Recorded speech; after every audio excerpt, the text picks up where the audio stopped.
I am not teaching, I am publicly learning.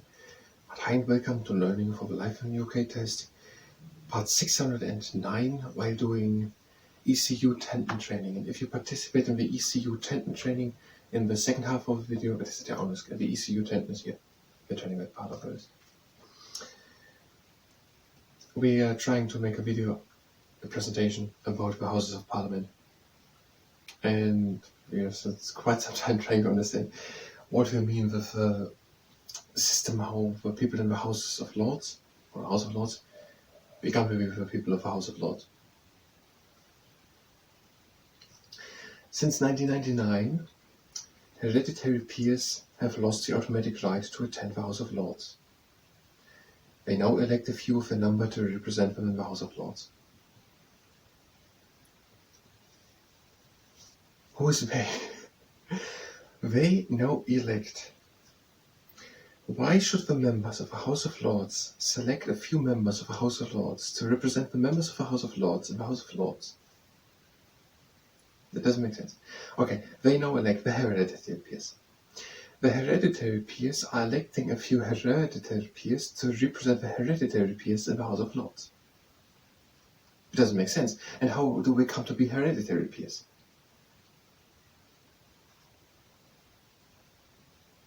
And the whole thing makes no sense.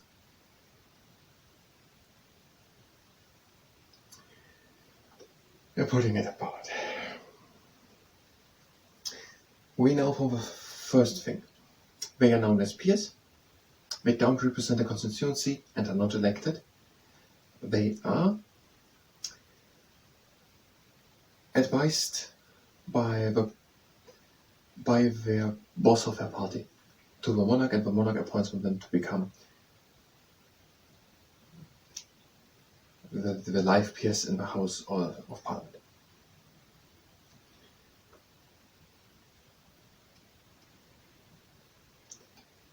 And the House of Lords is more independent from the government than the House of Commons. But the House of Commons and the House of Lords are both the government. No, the government is the minister. And the cabinet, okay, that's the minister cabinet. But they are in the House of Commons. But we're certainly walking back and forth, or not? Or we're completely there.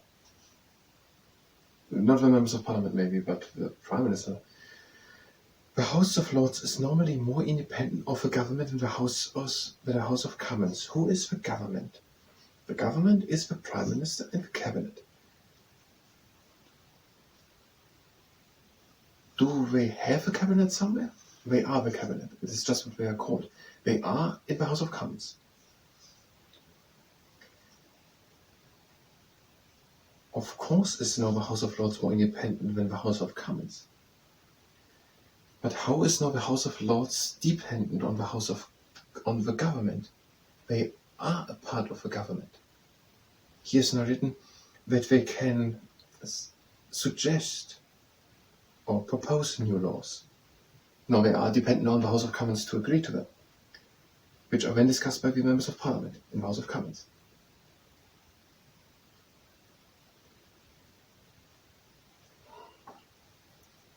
It can suggest, the House of Lords can suggest amendments or propose new laws. There we have something written down that we understand. The House of Lords proposes new laws. Can the House of Commons do it too? Seems to be so. We're not going to say it, but we could say that the House of Lords does it. The House of Lords proposes new laws. You have an idea? We're making that law new. The House of Lords check, and the proposed laws by the House of Lords are then discussed by the members of Parliament in the House of Commons. The House of Lords checks laws that have been passed by the House of Commons to ensure they are fit for purpose. Now here are all these words used: suggesting or proposing, and then passed. So a law was first suggested or proposed, then it is passed, and then it is checked. Is that a proper grammatical way? Or are these things we have to explain as part of learning about the government? What does it mean to pass a law? Maybe the term had to be explained. Hereditary means inherited the title, but what are now hereditary peers, and how do they come about? or had been come about, are still some existing.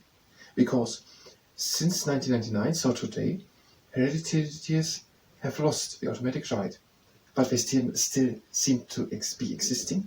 How could we else now elect a few of a number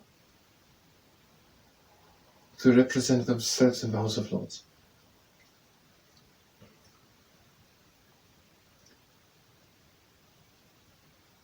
The House of Lords checks laws that have been passed by the House of Commons to ensure they are fit for purpose. That makes all sense, just that we don't know who had them. We want to understand it. Who did no proposed law? We understand the sentence. This is a good sentence to understand. But who said no that laws good? Was it the House of Lords? Can the House of Commons also make laws? Or can they only pass laws? Which means they've got them from the House of Lords, and now they pass them on. But now the House of Lords has to check them. The House of Lords proposes a law, the House of Commons passes it, and the House of Lords checks it. The past one, which they had invented. There are peers who are specialists in particular areas, and the knowledge is useful in making and checking laws. Great, but why talking first about passing and suggesting, proposing and checking laws, and now saying that these people are especially good in that? It makes no sense to write something like that in that order, now with that shift in the tone. Of course they are. We already heard that they are oftentimes or were, but today they probably still are, from politics, business, law, or another profession. And we don't even have to know it, actually, to understand the system. To understand the system, who has the right to make laws and who passes, checks and proposes them, we don't have to know if any people of them are particularly good at that. So why know that? First writing about they have that, they do that, that is how the system works. And now we're talking about why it runs so good. That's a completely different subject. The House of Commons has powers to overrule the House of Lords. But the House of Commons is more dependent on the government. And the government are the Prime Minister and the Cabinet in the House of Commons.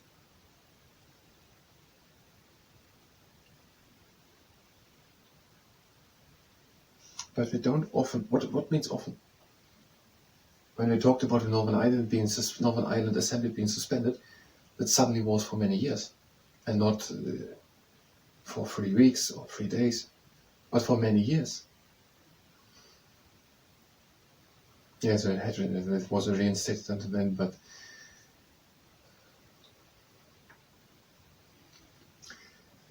now we could focus on the things we understand, but we should focus on the things we do not understand. When we can talk about the Speaker, but we not need it for a video about the Houses of Parliament. We need for the Houses of Parliament nothing more. We have all. We know pretty exactly what we don't know. This is what they try to explain in 2/3 of the text. They having links missing in them.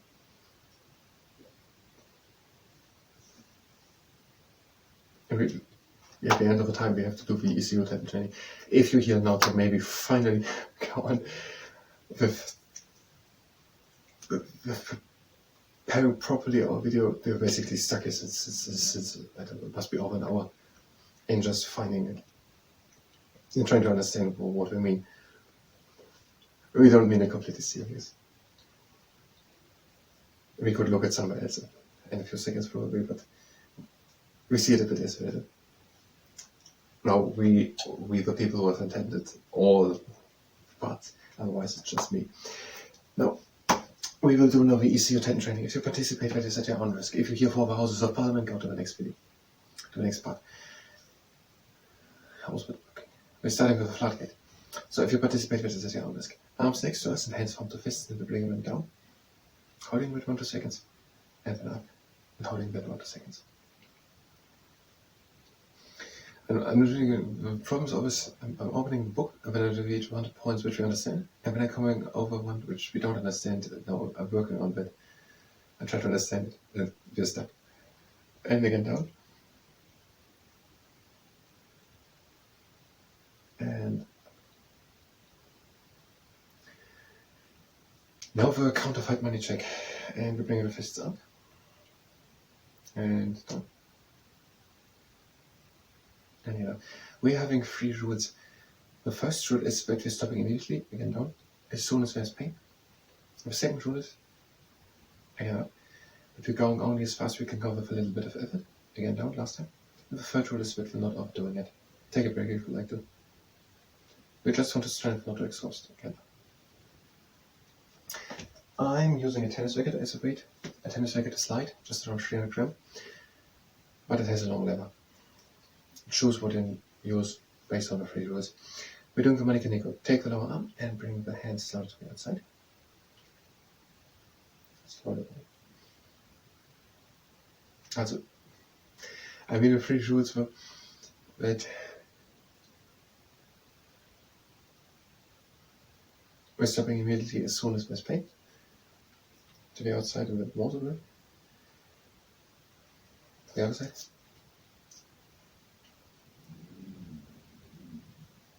The second rule is we're going only as fast as we can go with a little bit of effort.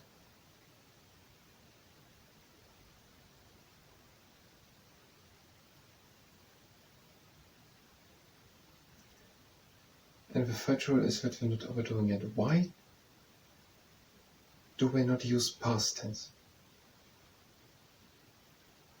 When we're talking about what was until 1958, and that's thing about the positive one. Now we arm out and we bring it just to the outside. Why using past tense when talking about the right which the Prime Minister had? About appointing them just for their life, just for their own life. And relate on time, so that's what we know.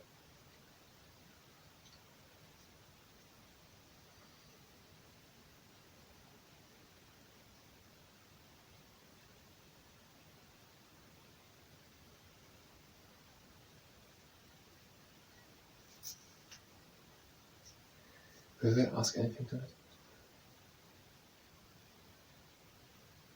They will just ask whether they are elected or not, and if they represent a constituency, and then these 1-2 simple sentences in the middle.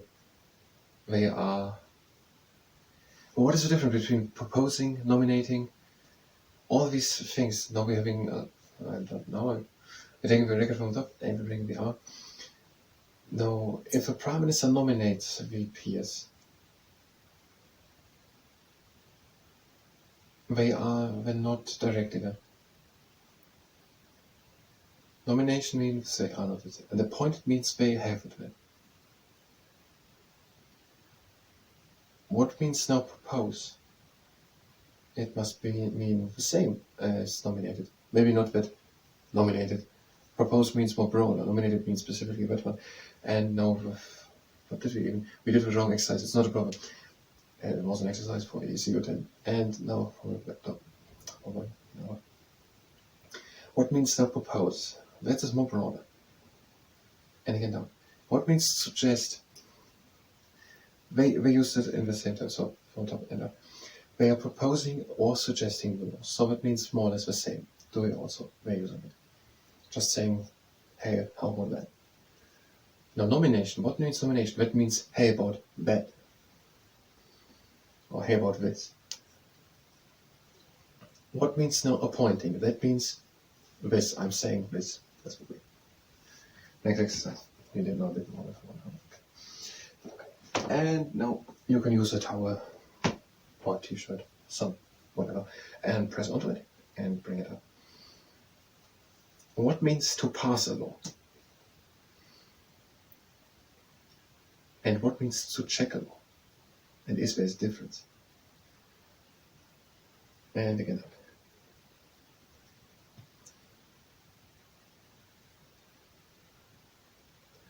What if a system like both have to agree? And the one can propose and suggest, and the other ones can pass.